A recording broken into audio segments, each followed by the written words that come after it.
Welcome everyone to another video of Into the West podcast. My name is Charles. With me today are Richard, Ian, and a special guest, Eliott. Now, Eliott is from Gollum's Gamers. He has a YouTube channel over there that also talks about strategy and also has battle reports and stuff like that. We did another episode with him talking about the top armies of 2023. So make sure you check that out if you haven't already. And today we'll just be talking a little bit about the GBHL, where Eliott is from. He's from the UK. And we'll talk a little bit about his tournament scene and some predictions that he might have for the upcoming year. So, Eliott, what would you say makes the GBHL unique from other communities in the around the world? Just give us a little bit of a summary for people not familiar with the GBHL. Yeah, so I've actually never played SBG in another country though, so I'm not too familiar with the other communities. But what I'd probably say makes the GBHL its own thing is probably just how big the league is. I would say, like, just the size and scale of it. I imagine it's probably the biggest league in the world with like the most amount of events and players, most likely. So last year in the 2022 season, there were about 55 events. And around 750 players in the league, so who went to tournaments in last year. But then this year, there have been roughly 120 tournaments and 1,300 players. So the league has essentially doubled size in a year. So I'd probably just say the most unique thing is just how many events you can go to and the amount of people you meet and friends that you can make. So I went to 21 events last year and 23 events this year. So basically an event every 2 weeks for this entire year. So I'm seeing so many of the same regular tournament attendees so frequently throughout the year. So I've made so many friends, and there's just, a lot of camaraderie in the league, sort of, especially at the top end, which is where I sort of go to 100s and things like that, and just across the league as a whole kind of. So I'm not sure if other communities around the world get together anywhere near as frequent as we do. Obviously, you guys being in Canada, like, how often would you guys, go to events in an average year or that sort of thing? I think even the people who attend the most events, at least over here, probably hit like 10 a year, maybe ish. Are they having to Um, travel quite far to get that done as well, I imagine?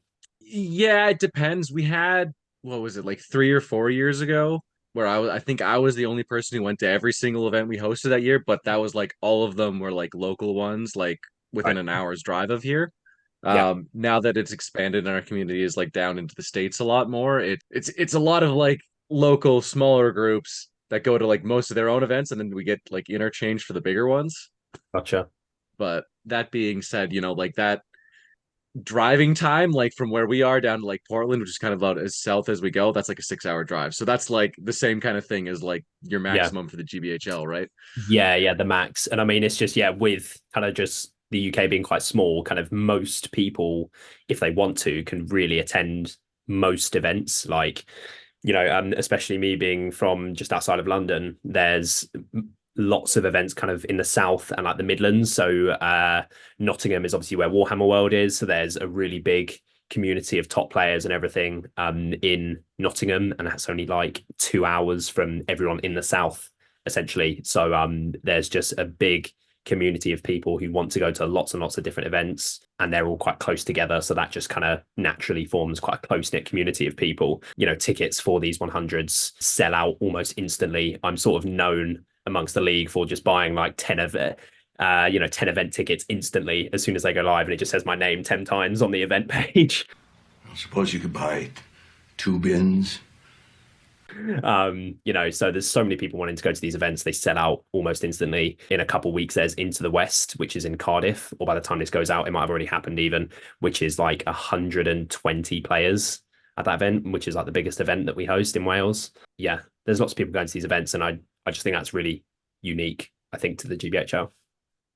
And I think that's an aspect that I really am a bit jealous of you guys, like having the amount of tournaments, and especially competitive tournaments. As competitive players, it's sometimes nice with a busy schedule to like be like, oh, I have 2 or 3 weekends free here. And then, you guys being able to just go to a tournament, right? I think for us, like, especially the more competitive tournaments, there might be like 3 or maybe 4 in a given year throughout the league. So Right. we kind of have to build up to that. That's Do why it. a lot Yeah. of our list building is like theory crafting compared to maybe where you You've guys got a lot of time. actually Yeah. testing it, right? Yeah. There and then. Yeah. Yeah. I guess there's a lot more pressure as well. When you get there, you've got the next big tournament isn't until, a few months away. But here in the UK, there was a point in, I think, July when I went to 4 100s in a single month. So yeah, the summer was really busy for us. A little teaser. So it may have already gone out by now, but we're doing like a GBHL season review where we'll be talking about our years and everything and how we got on as a team and individually. And I actually recorded every single game that I played this year, the score and everything. So I've got a lot of stats for the scenarios that I played and everything. So all kinds of stats about the amount of hundreds I went to and everything. But yeah, July I attended 400s in a month, which was pretty crazy. So aside from playing in these events, I know you also actively cover them on your YouTube channel. What would you say is like the thing you love most about the tournament scene over there? Yeah, I think probably it's quite a new thing actually. The best thing about the GBHL at the moment for me, because obviously there's the whole individual side of it. You're trying to make your score as good as you can and everything, and there's all the camaraderie and everything that I mentioned. But I think the best thing at the moment that they've added in very recently is the teams system, which has definitely added a new dynamic to the league. So for anyone that doesn't know, this year in the GBHL, the committee came up with an idea of teams. So essentially, at the start of the year, everyone put together teams of 9 players. And at the end of the year, there was an overall teams ranking, how the scoring would work. So it was the top 10 scores from across all the players in the team would make up your team score. But each player could only contribute 2 scores, their top 2 scores, to the top 10. So, for example, we had Ash and Jay both win 2 100s. And as soon as they did that, there's nothing else that they could contribute anymore to the team score. And then the next, best players' scores would come in after that to make up the top 10. So it just generated a lot of kind of storylines and like smack talk and that sort of thing just between players and regions and different teams and everything. Obviously we're a podcast with a team, Any Heroics, who I'm sure you guys are familiar with as well. They have a team. So there was just a lot of storylines and fun things generated from the whole teams thing, which I think when I first heard the idea and it was put online at the end of last year, I didn't see it being this good. Maybe the management committee kind of had a vision for it, but it's done really, really well for the league. And now at the end of this year, there's been a lot of talk about like players transferring and like that sort of thing. So it's just quite a fun thing. We have made a couple of quite big signings on the Gollum Gamers, which we may have announced in our official signing video by the time this goes up. I'm not too sure. Once the ink is dry, we'll be announcing the signings. Just sign the contract. But yeah, it's just been really fun overall. And I think it's something, I'm not sure if any other league has something like that. No, I can confirm that no other league has contracts. So you guys are definitely next level. Yeah, we may have made a max signing this year. We offered someone the max. You guys are getting paid? Is there any way for me to get scouted, maybe to get to get signed? I'll have to come over to the States. We'll go see an NBA game, Richard, and then we can discuss numbers. Yeah, don't worry. Also, another thing, which is probably it isn't a very serious thing, but like because there's so many of these players, we all know each other so well and everything. There is a large amount. I'm probably the worst offender of this, but there is a heavy amount of people using other people's models that goes on. There is a lot of borrowing things, and I am definitely known probably as the worst offender. So just being able to basically take any army you want at the drop of a hat really is quite fun. Oh, that's great. Yeah. Some things that I guess we could, look forward to cultivating. Guys, sharing is caring. I do have a question that is a bit off of what we've already talked about. Knowing that the UK and the GBHL is probably the league that is closest to Games Workshop and like their headquarters, your guys' like general view on like 3D printed models and all that kind of stuff. So as in kind of as a league, what is kind of the stance on it at events usually, do you mean? Yeah. Like, because I just want to say for us, and I think also for like Australia, because we're usually have like less stock and I don't know, things are more expensive generally, that there is a bit more accepting views on it. Like as long as it's like you do still have Games Workshop models in your army, and then it's also very clear of your intentions, I think usually that's like a no problem, even in our premier events. Gotcha. Yeah. It does kind of depend on the TO. So a lot of the time, if there is a Games Workshop model, they would prefer that you use the Games Workshop model. If say you've bought a 3D printed army of like I know there's quite a lot of versions of like the Azog's Legion Gundam Battle Orcs. Like let's say you had a 3D printed army of those and you ask the TO and it's at like a 90 or something, I've got this really cool army, can I use it? They're probably going to say yes. I don't think there'd be issues with that. I think maybe at 100s there are certain TOs who would just expect to have the Games Workshop models. Everything's always WYSIWYG as well at all our tournaments, as I'm sure it is with you guys. But I don't think there's much of a correlation between Nottingham and Games Workshop headquarters being close to us and people not wanting to use 3D printed stuff. We do see a lot of it, Arnor and things like that as well.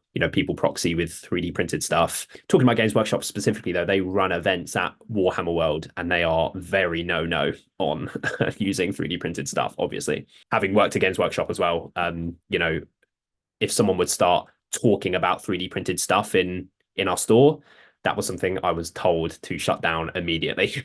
So I don't work for Games Workshop anymore, so I'm fine with saying that. But it's something that they don't look on very kindly, which is sort of fair. I think I am in the camp of wanting to support the hobby. And, I'm very grateful that Games Workshop are still making all the models and everything. But if I'm going to buy their models and not use 3D printed stuff, I would maybe like some support for the game in return. And that hasn't happened as of late, but that's a different conversation. What are you looking forward to the most in 2024? So heading into 2024, I would probably say the thing that I'm most looking forward to, there's a big change happening in the league with the way that it's scored, where the points that you get now at GBHL 100s are going to scale the same way that they do in 90s and 80s. So how it works right now at GBHL 100s, if you win the 100, you get 100 points. If you come second, you get 95, and who comes third will get 90. Every other player at the event will then split up the remaining points between them. But now the entire 100 points will be divided between every single player at the event. So it puts less stock into getting over the hump and onto the podium, essentially, because the jump from third to second and second to first was really, really big. But it puts the players that are on the outside kind of looking in. So in like the 6 to 12 range, which is where someone like me usually ends up falling, means that those players are going to get a lot more points, as players finishing like fourth, for example, would still get like 89 or 88, depending on the size of the event, which is still a good score for this year. But now they're going to get like 95 or something next year. Just to clarify, it's based on the number of players. Like, let's say if there's 50 players in the tournament, then like second place would get 98 points, right? So it's so let's say there was 53 players at an event this year. The top three would get 100, 95, 90, and then the remaining 50 players would divide the remaining 89.99 points between them. But next year that's going to happen for everyone at the event. So it will also make it where, because this year in the first and second spot in the league, as the scores for coming first and second at 100s were the same, the tiebreaker to determine who was first and second went down to like the 8th tiebreaker or something, where next year, as every score is going to be so different, 95.96 and that sort of thing, there won't be ties really in terms of the scoring. So it's going to be much easier to kind of track who's where. And it really makes kind of every game and every VP just more important overall for everyone going to these events. So I think it's a really good change to the scoring overall, and it's going to make things much better at these 100s, I think. I'll happily say that that's probably the one thing our league does better than the GBHL, because that's the system that we have right now for all our tournaments. It's based on the number of people, and I think it works really well. So I think it's going to be great for you guys. It's a good change. Yeah. I mean, I think it probably works better in the GBHL system because you guys just have so many more points like at 100 and like 90 points. Like Yep. for us, like the people who like are gonna win our league, it's you have to podium at the 100s and like the 100 we have, or Yep. like the couple 90s that we have. Otherwise, you're not gonna get up there, right? No. But like in a system where you have 25 100s, like whatever, Yeah. it's gonna work out. One final question for you. How do you think the meta will be in 2024? Do you have any predictions to this year? Like any shifts in the meta? It probably depends on whether we get any new models or a new book or anything. So as I talked about in our previous video, but for anyone that didn't watch that, kind of the 2023 meta was dominated by Witch King Suladan essentially for a number of different reasons. Such good value heroes and troops just makes it really, really strong, and nerfs to other lists which countered it quite well as well played into that. But towards the end of the year, there was a big shift into people trying to take things to counter Witch King Suladan. So there was kind of more lower count armies were more prevalent, so they could take elite troops to try and counter it. So things like D7 troops in either dwarves or Fountain Court, lots of Lothlorien for fight 6 and resistant to magic, and that sort of thing. So I'm not too sure unless anything new comes out, or the FAQ that comes in February or August as well, which is obviously ages away. If things are nerfed in that's probably the only thing that I could see really changing it drastically, or if anything new comes out. But for now, at least, I think Witch King Slilladan is probably here to stay, and people are going to be taking things to try and counter that until something changes in the game, unless kind of the top players start taking different lists because they want to try out different things because they're getting stale and that sort of thing. There has been a bit of a shift in that already where our top players are trying new things. So maybe then people will start taking other things to try and counter those. But overall, I think until anything actually changes in the game, we're probably not going to see too much movement, I would imagine. We're talking assuming that there's no new profiles, because if there is, then things will change. Yeah, obviously. Yeah. In the previous video where we talked about the top armies from 2023, Eliott suggested that possibly the Crown of Morgul or Suladan's banner would be nerfed. So if that happens in one of the FAQs next year, which armies do you think will maybe grow in popularity? I'm thinking maybe armies that typically struggle against magic, if there's less Witch Kings around, certain legendary legions that don't really have anything to deal with spellcasters. So 2 I would think of off the bat, I think Emperor probably gets better. Can't imagine a world where that's possible. Because there's been a number of times where I've played against very good Witch King Suladan players this year where if I had Brawgear gets sap-willed after a couple turns, and then my front line is, if they're not Black Dragons, then they're Courage 3 down to Courage 2. So that's a big issue going into Witch King Suladan. So if that's eliminated, I think you see more Dragon Emperors. I think as well, we spoke about Angmar was at the 5th spot in our list. I think I was saying how Angmar just doesn't play well into Witch King Suladan. So I think you may see some of those Witch King players go back to Angmar, and that probably gets a lot better, I'd say, because Witch King Suladan is a really big counter for Angmar at the moment. So I think that probably gets a lot better. Maybe Goblin Town as well.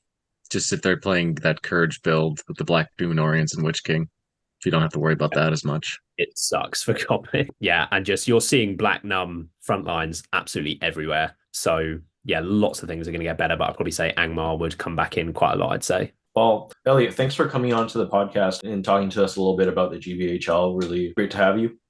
Thank you for having me, guys. Thank you. And one last thing, just want to shout out our supporters over on Patreon. If you're interested in extra perks like watching episodes early or seeing additional content, please visit the link below and check out our Patreon page.